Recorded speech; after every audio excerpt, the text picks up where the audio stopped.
அனைவருக்கும் அன்பு வணக்கம். 2025வது வருடம் பிறக்கப் போகிறது. ஆங்கில புத்தாண்டு. இந்த காணொளியில் தனுசு ராசிக்காரர்களுக்கு 2025 ஆண்டு பலன் எப்படி இருக்கிறது என்பதை பார்ப்போம். குரோதி வருடம் ஜனவரி 1 புதன்கிழமை புத்தாண்டு பிறக்குது. இதில் டிசம்பர் 31ஆம் தேதி பூராட நட்சத்திரம் சுக்கிரனுடைய நட்சத்திரம் தொடர்ந்து உத்ராட நட்சத்திரம் சூரியனுடைய நட்சத்திரத்தில் ஜனவரி 1 சூரிய உதயம் புதிய பொழுதாக, புதிய காலை பொழுதாக, புதிய விடியலாக, புதிய வெளிச்சமாக பிறக்கிறது.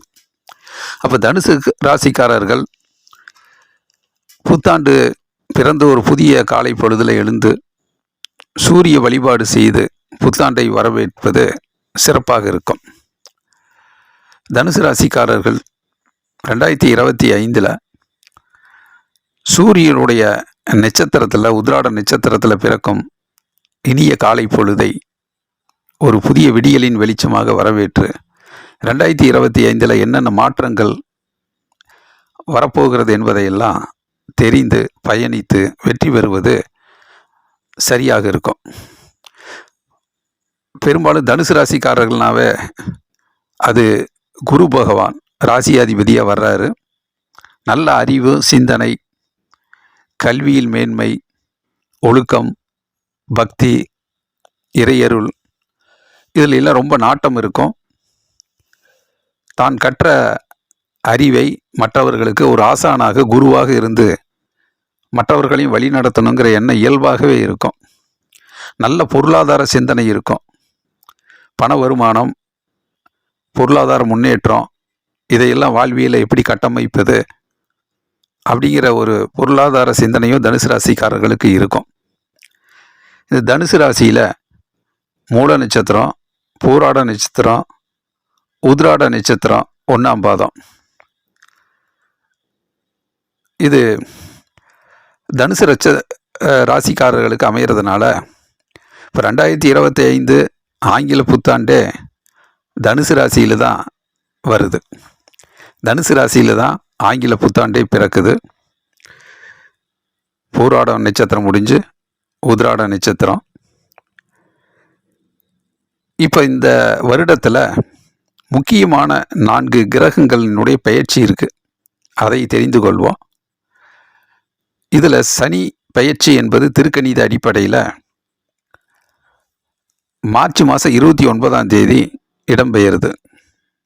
இங்கே கும்ப ராசியிலிருந்து மீன ராசிக்கு. பிறகு குரு பயிற்சி வரப்போகுது.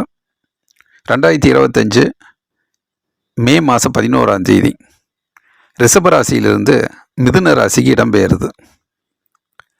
அடுத்து ராகுகேது பயிற்சி வருது. ராகுகேது பயிற்சி மே மாதம் 18ஆம் தேதி.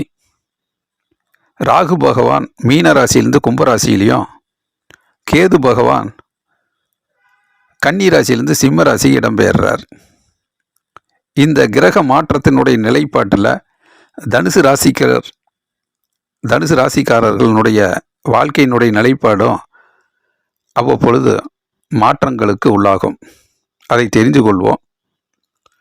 சனி பகவான் மார்ச் 29ஆம் தேதி கும்பராசியிலிருந்து மீனராசிக்கு திருக்கணித அடிப்படையில் இடம்பெயரும் போது தனுசு ராசிக்காரர்களுக்கு அது 3ஆம் வீட்டிலிருந்து 4ஆம் வீட்டுக்கு செல்கிறார். 4ஆம் வீடு என்பது வெற்றி ஸ்தானம், பூர்வீக சொத்து, நிலம், இடம், வீடு, முயற்சி, இந்த மாதிரி ஒரு இருக்கக்கூடிய 4ஆம் வீட்டில் சனி பகவான் செல்றார். தாய் ஸ்தானம். இப்போ இந்த மாதிரி விஷயங்களில் நீங்கள் அதிகமாக பங்கெடுக்க வேண்டிய சூழ்நிலை வரும். கிட்டத்தட்ட முயற்சி செய்கிற போது கடினமான உழைப்பு இருக்கும். உழைப்புக்கு அஞ்சாதவர்களாக இருப்பாங்க தனுசு ராசிக்காரர்கள் இந்த வருடம். அப்படி விடாமுயற்சியால் தன்னுடைய நிலைப்பாட்டிலிருந்து கீழே இறங்கியாவது வேலை செஞ்சு அந்த காரியத்தை வெற்றிகரமாக முடிச்சிடணுங்கிற ஒரு உத்வேகம் இருக்கும், வேகம் இருக்கும். அது புத்திசாலித்தனமாக திட்டமிட்டு செயலாற்றி வெற்றியை நோக்கி நகர்த்துவாங்க. அப்பப்போ கொஞ்சம் இடையூறுகளும் வரும், தடைகளும் வரும், தாமதமாகும். அதை கண்டெல்லாம் பதட்டப்படாமல் விடாமுயற்சி நிச்சயம் வெற்றி கொடுக்கும். தாய் நலனில் அக்கறை செலுத்துவதும் அவர்களோடு அன்பாக பேசுவதும் நன்மையை கொடுக்கும். வாகனம் வாங்கிறது போன்ற முயற்சி இருக்கும், வீடு இடம் வாங்குகிற முயற்சி இருக்கும். அதில் சிறு சிறு நிதி பற்றாக்குறை வந்து போகும். அதையெல்லாம் சமாளித்து சரி செய்து அந்த விருப்பப்பட்ட இடத்தை பூமியை வாங்குவதற்கும் முயற்சி எடுப்பீங்க. பூர்வீக சொத்து சிறு சிறு பிரச்சனைகள் நீடித்திருக்கும், அதையும் சரி செய்து முயற்சி செய்து அதை ஒரு முன்னேற்ற பாதையில் கொண்டு போவீங்க. அதில் பண வருமானம், பொருளாதார முன்னேற்றம் போன்ற பரிவர்த்தனைகள் நிகழும். முயற்சி வெற்றி அடையும். சனி பயிற்சியால் உடல் ஆரோக்கியத்தில் அதிக கவனம் செலுத்துவீங்க. நீண்ட நாள் உடல் உபாதைகள் இருந்தால் அதை சரி செய்யணுங்கிற ஒரு முயற்சி இருக்கும். புதிய வாகனம் வாங்கிறது, வீட்டை அலங்காரப்படுத்துறது, மனதுக்கு பிடித்த இடங்களுக்கு செல்லக்கூடிய ஒரு சுற்றுலா தலங்களுக்கு செல்வது, இதெல்லாம் தங்களுடைய முயற்சியால், கடின உழைப்பால் அதை நிறைவேற்றிக்குவீங்க. சுக்கிரனுடைய ஆதிக்கம் இருக்கிறதுனால, சுக்கிரனுடைய வீட்டில் சனி பார்வை விழுறதுனால ஒரு சந்தோஷம், மகிழ்ச்சி, சுபகாரியங்கள், இந்த மாதிரி நல்ல விஷயங்களுக்காக உங்களுடைய உழைப்பையும் நேரத்தையும் செலவிட்டு அதை வெற்றிகரமாக முடிப்பதற்கும் முயற்சிகள் எடுப்பீர்கள். பிறகு தொழில் ஸ்தானத்தில் கொஞ்சம் அதிக கவனம் எடுக்க வேண்டியது இருக்கும். தொழில் போட்டிகள் இருக்கும். அதை சமாளித்து வெற்றி பெற வேண்டும் என்கின்ற ஒரு சிந்தனை, அறிவுபூர்வமாக செயல்பட்டு, புத்திசாலித்தனமாக செயல்பட்டு அந்த வெற்றியை நிலைநிறுத்துவதற்கும் கொஞ்சம் அரும்பாடுபடுவீங்க. அந்த முயற்சிகளையும் வெற்றி கிட்டும். அதே நேரத்தில் உடல் ஆரோக்கியம், தன்னுடைய தோற்றப்பொழிவு, நடை உடை பாவனை, ஆடை அலங்காரம், இதிலெல்லாம் சரி செய்யப்பட்டு தொழில் ஸ்தானத்துக்கு ஏற்றவாறு உங்களுடைய ஆடை அலங்காரத்தை வடிவமைப்பு செய்து ஒரு முன்னேற்றத்தை நோக்கி செல்வதற்கு தன்னை தயார்படுத்துவீங்க. பிறகு குரு பகவான் மே மாதம் 11ஆம் தேதி ரிஷபராசியிலிருந்து மிதுன ராசிக்கு இடம்பெயர்கிறார். 6ஆம் வீட்டிலிருந்து 7ஆம் வீட்டுக்கு குரு பகவான் மே 11ஆம் தேதி நகரும்போது நல்லதொரு பொருளாதார முன்னேற்றம் தனுசு ராசிக்காரர்களுக்கு நடக்கும்.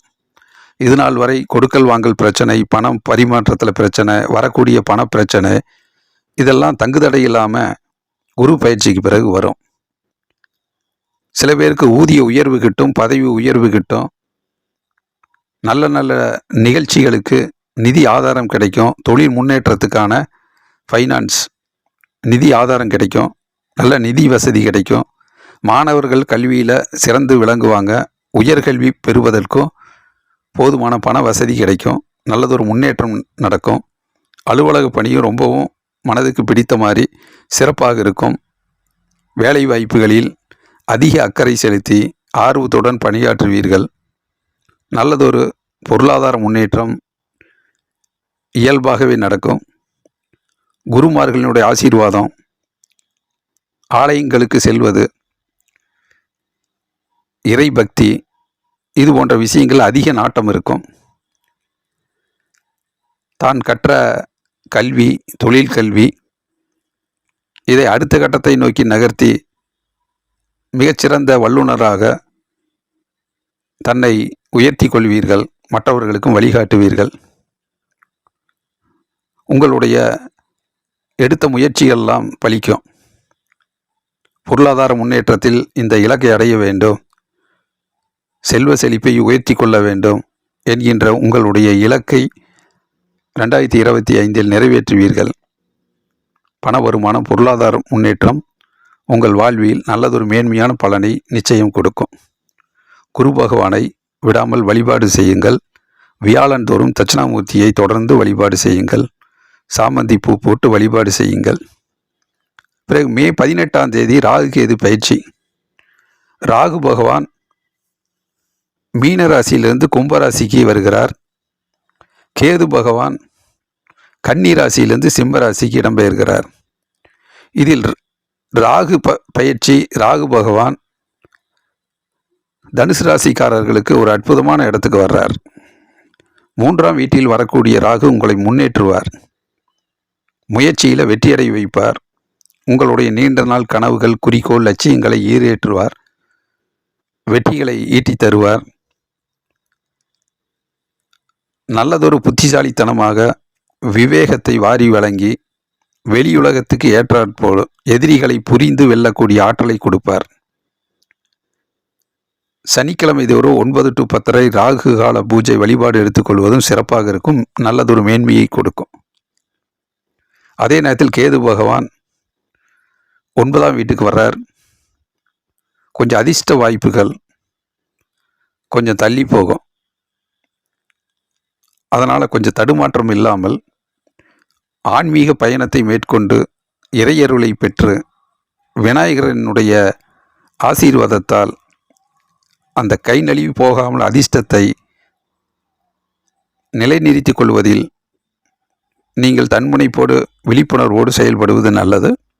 அது கேது பகவான் ஞானக்காரகன், உங்களுக்கு அருள் புரிவார். ஆகவே இறையருளால் உங்களுடைய வெற்றியும் அதிர்ஷ்ட வாய்ப்புகளும் நிலைநிறுத்தப்படும். மற்றபடி உங்களுடைய அறிவாற்றல் அனைவராலும் பாராட்டப்படக்கூடிய அளவுக்கு வெளிச்சத்துக்கு வரும், நல்ல அங்கீகாரம் கிடைக்கும். அது இறையருள், இறை சக்தி, இது போன்ற ஆன்மீக பயணத்தில் அதிக கவனம் செலுத்தி அந்த வாய்ப்புகளை மேன்மேலும் நிலைநிறுத்தி வெற்றி பாதையில் கொண்டு செல்வதற்கு கேது பகவான் வழிபாடு உங்களுக்கு பயன்படும். அதே நேரத்தில் தனுசு ராசிக்காரர்களுக்கு இந்த வருடம் சூரிய பலன் எப்படி இருக்கு அப்படின்னா, மே மாதம் 15ஆம் தேதி, ஜூன் மாதம் 15ஆம் தேதி, இந்த நாட்களில் ஒரு 30 நாட்கள், மே 15லிருந்து ஜூன் 15க்குள்ள சூரிய பகவான் 6ஆம் வீட்டுக்கு ரிஷபராசிக்கு வரும்போது உங்களுக்கு அற்புதமான முன்னேற்றம், வாழ்வியில் ஒரு திருப்புமுனை நிகழும். பலவிதமான எதிர்ப்புகள், பிரச்சனைகள் இருந்தாலும் அதையெல்லாம் சரி செய்து உங்களுடைய தனிப்பட்ட முயற்சியில் வெற்றி வாகை சூடக்கூடிய அளவுக்கு இருக்கும். எதிர்ப்புகள் விலகும், கஷ்டங்கள் நீங்கும், உடல் ஆரோக்கியம் பெருகும், நீண்ட நாள் உடல் உபாதைகள் நீங்கும், மருத்துவ உதவியாலையும் உடல் ஆரோக்கியத்தை மேன்மைப்படுத்தி கொள்வீர்கள். வேலை இல்லாதவர்களுக்கு ஒரு நல்லதொரு வேலை வாய்ப்பு அமையும், தொழிலில் நல்லதொரு முன்னேற்றம் அமையும், நல்ல தைரியம் பிறக்கும். பிறகு சூரிய பலன் செப்டம்பர் மாதம் 15ஆம் தேதியிலிருந்து அக்டோபர் 15, அக்டோபர் 15 நவம்பர் 15, இந்த காலகட்டத்தில் 10ஆம் வீட்லேயும் 11ஆம் வீட்லேயும் சூரிய பகவான் சூரிய பலன் பெறும்போது அது நல்லதொரு முன்னேற்றத்தை கொடுப்பார். தனுசு ராசிக்காரர்களுக்கு அலுவலக பணியிலையும் செய்தொழிலையும் நல்லதொரு முன்னேற்றம் ஏற்படும். புதிய தொழில் ஆரம்பிப்பீங்க, தொழிலில் அற்புதமான முன்னேற்றம் ஏற்படும், வேலை வாய்ப்பு அதிகரிக்கும், நல்லதொரு முன்னேற்றம், நிறைய ஆர்டர்ஸ் கிடைக்கும், ஊதிய உயர்வு கிடைக்கும், பதவி உயர்வு கிடைக்கும், அலுவலக பணி ரொம்பவும் சிறப்பாக இருக்கும். மாணவர்கள் கல்வியில் நல்லதொரு முன்னேற்றம் அடைவாங்க, உயர்கல்விக்கு நல்லதொரு வழி பிறக்கும், உங்களுடைய முயற்சிகள் வெற்றி அடையும், லாபம் கிட்டும். எதிர்பார்த்த இலக்கை, லட்சியத்தை, குறிக்கோளை இந்த காலகட்டத்தில் சூரிய பலத்தால் பாராட்டப்படக்கூடிய அளவுக்கு அடைவீர்கள். பிறகு செவ்வாய், அங்காரகன் சொல்லப்படுகிற செவ்வாய் பகவான் செப்டம்பர் 15, அக்டோபர் மாதத்தில் லாபஸ்தானம் பெறுவதால் வீடு வாங்கக்கூடிய இடம் யோக அமைப்பு இருக்கும், நிலம் வாங்கக்கூடிய அமைப்பு இருக்கும், புதிய புதிய வாகனங்கள் வாங்கக்கூடிய அமைப்பு இருக்கும், வீட்டில் விசேஷம் இருக்கும், மகிழ்ச்சி இருக்கும், சுபகாரியங்கள் அதிகரிக்கும், நடக்கக்கூடிய நிகழ்ச்சிகள் பேரும் புகழை கொடுக்கும், பெருமைக்குரிய நிகழ்ச்சியை கொடுக்கக்கூடிய அளவுக்கு சந்தோஷத்தை கொடுக்கும். ஆகவே செவ்வாய் பகவானால் இந்த காலகட்டத்தில் பூமி யோகமும் வாகன யோகமும் சுபகாரியங்களின் அற்புதமான நிகழ்ச்சியும் பெருமைக்குரிய நிகழ்ச்சியும் உங்களுடைய சந்தோஷத்தை அதிகரிக்கும். அதே நேரத்தில் சுக்கிர பகவான் இந்த 2025 தொடக்கத்திலேயே உங்களை சந்தோஷமாக வழி நடத்துவார். சந்தோஷத்துக்கு குறை இருக்காது. எவ்வளவு கஷ்டங்கள், கவலைகள் வந்தாலும் அந்த கவலைகளை எல்லாம் நிராகரித்து உங்களை மேன்மையான பலன் கொடுத்து சந்தோஷத்தையும் மகிழ்ச்சியாகவும் வைத்திருப்பார். ஜூன் ஜூலை போன்ற காலகட்டத்தில் மட்டும் கொஞ்சம் சந்தோஷ குறைவு, மகிழ்ச்சி குறைவு வந்து போகலாம். அது வெள்ளிக்கிழமை தோறும் லட்சுமி பூஜை செய்து வழிபாடு செய்து உற்சாகமாக அந்த காலகட்டத்தில் வரக்கூடிய வெற்றிகளை தக்க வைத்து முன்னேற்றத்திலே கவனம் செலுத்தி ஒரு நல்ல காலமாக, நன்மையுள்ள காலமாக அந்த நாட்களை பயன்படுத்தி கொள்வது நல்லது. பிறகு ஆகஸ்டுக்கு பிறகு செப்டம்பர், அக்டோபர், நவம்பர் இந்த மாதிரி காலகட்டத்தில் மீண்டும் சுக்கிர பகவானுடைய பலம் அதிகரித்து உங்களை மகிழ்ச்சி கடலில் ஆழ்த்துவார். சந்தோஷம் அதிகரிக்கும். வீட்டில் மகிழ்ச்சியும் குதூகலமும் சுப நிகழ்ச்சிகளும் நடக்கும். நிறைய நன்மைகள் இந்த வருடத்தில் தனுசு ராசிக்காரர்களுக்கு இருக்கிறது. கடுமையான முயற்சி, விடாமுயற்சி வெற்றி கொடுக்கும். பண வருமானம், பொருளாதார முன்னேற்றம் சிறப்பாகவே இருக்கும். குபேந்திரா டிவி வழங்கும் ஜோதிடம் பற்றிய அனைத்து தகவல்கள் வந்து கொண்டு இருக்கிறது. தொடர்ந்து பாருங்கள். லைக் பண்ணுங்கள், ஷேர் பண்ணுங்கள், சப்ஸ்கிரைப் பண்ணுங்கள். வாழ்க வளமுடன். நன்றி, வணக்கம்.